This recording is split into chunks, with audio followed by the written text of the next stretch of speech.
Lise Gregory got her start playing tennis at a young age, but she really made the big time while playing for the University of Miami from 1984 through 1987. Lisa earned 7 NCAA All-America honors for singles and doubles play, and in her final 2 years was named to Tennis Magazine's All-Star team. Gregory and doubles teammate Ronnie Reese compiled an 84-10 record in their careers, including an NCAA championship in 1986. Her former tennis coach at the University of Miami remembers.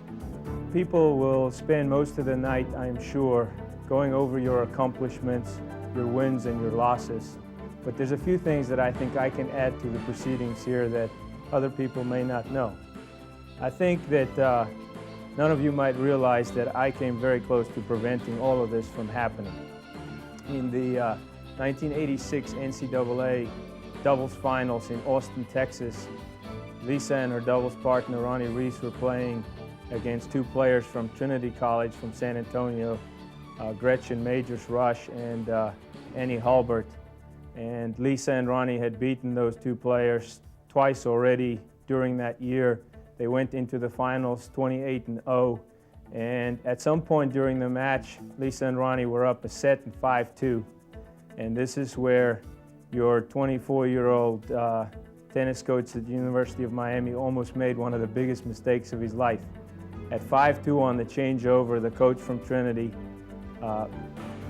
Emily Foster, looked over at me and said, "Why don't we do something fun?"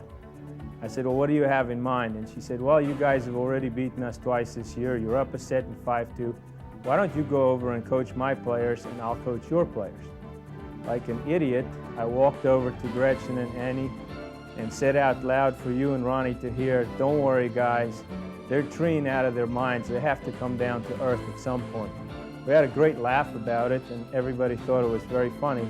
However, after the changeover, you and Ronnie promptly proceeded to drop serve, and 2 games later we were on the changeover again and the score was 5-4.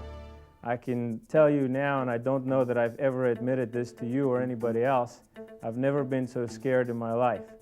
However, you saved my butt by holding serve and winning the match and going 29-0 in 1986 and becoming an NCAA champ.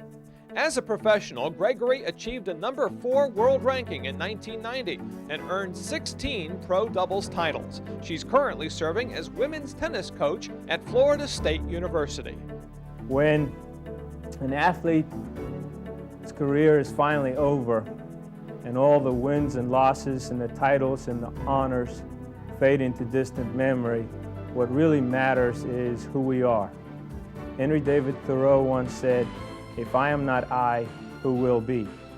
The thing that I will remember about you the most is that you are one of the most kind, generous, considerate human beings that I have ever known. And I consider myself very, very privileged to call you my very, very dear friend. Congratulations, and I hope you enjoy the evening. Tonight, we welcome Lise Gregory into the University of Miami Sports Hall of Fame.